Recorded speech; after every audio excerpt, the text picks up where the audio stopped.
a crowd started to gather. The men were chanting in Arabic, Allahu Akbar, Allahu Akbar.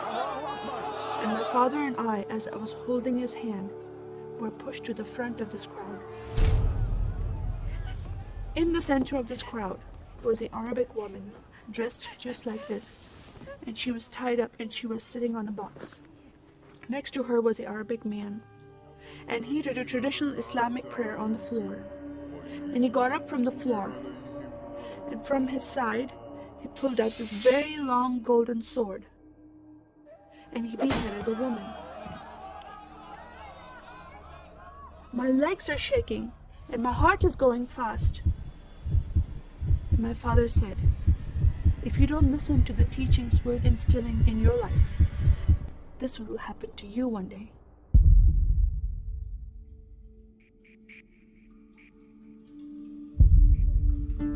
I was born and raised in a small country by the name of Kuwait, a community of 98% Muslim population. 2 of my uncles are imams, and 1 is president of a mosque, where I would hear the call to prayer 5 times a day. As a Muslim, the word Yehudi, which means Jew, was instilled in me as a bad word, as a cuss word. Yehudis should not exist. They should be killed, and I never thought to question why would I hate them. I never met Jewish people in my life. They never did anything to harm my family. I just hated them. Just the word brought hatred in my heart. It's very important to learn the Quran and the Hadith and even memorize it in Arabic. I even entered a competition where you recite the long chapter in front of Islamic leaders and teachers.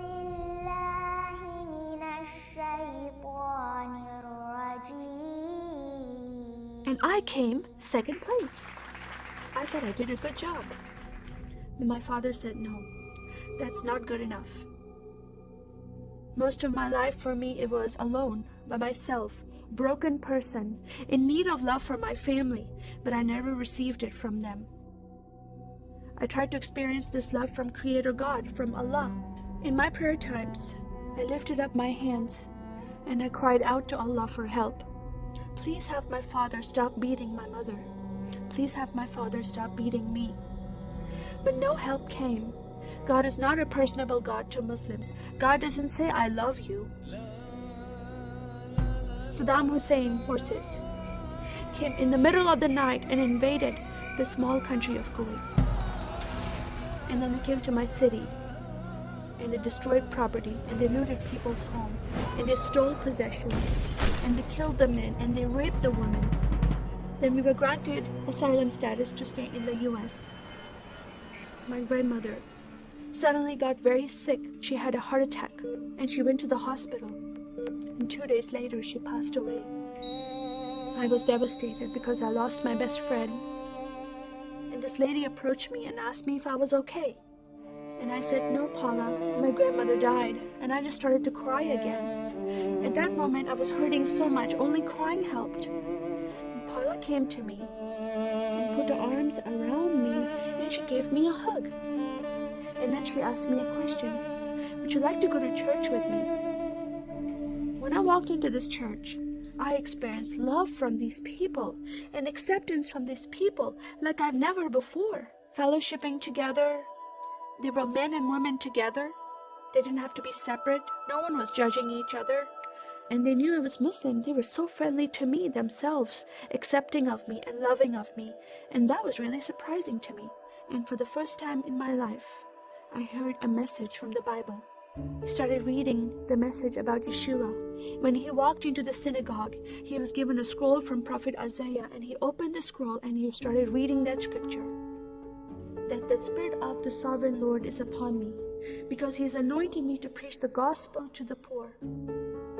He has sent me to heal the broken heart and to proclaim liberty to the captive and freedom of sight to those who are bound, to proclaim the year of the Lord's favor.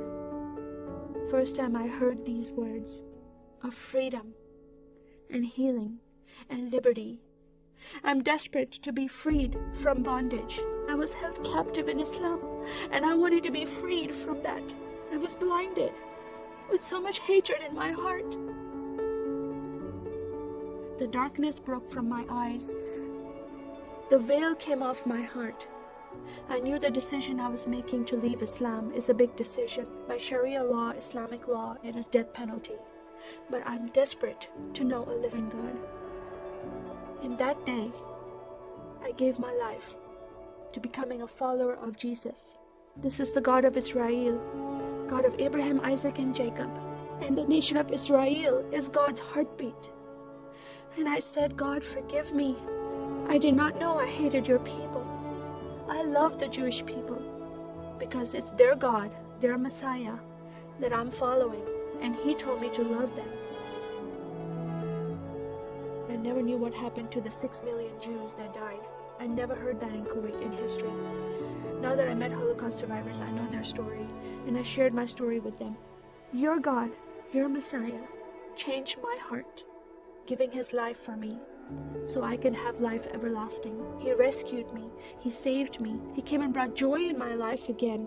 And I'm a blessed woman. And I start crying, and they start crying. And we are able to relate to each other, and they embrace me, and they love me, and they experience some healing, I believe, when they hear my story. That is a privilege to have that in my life. I am one for Israel.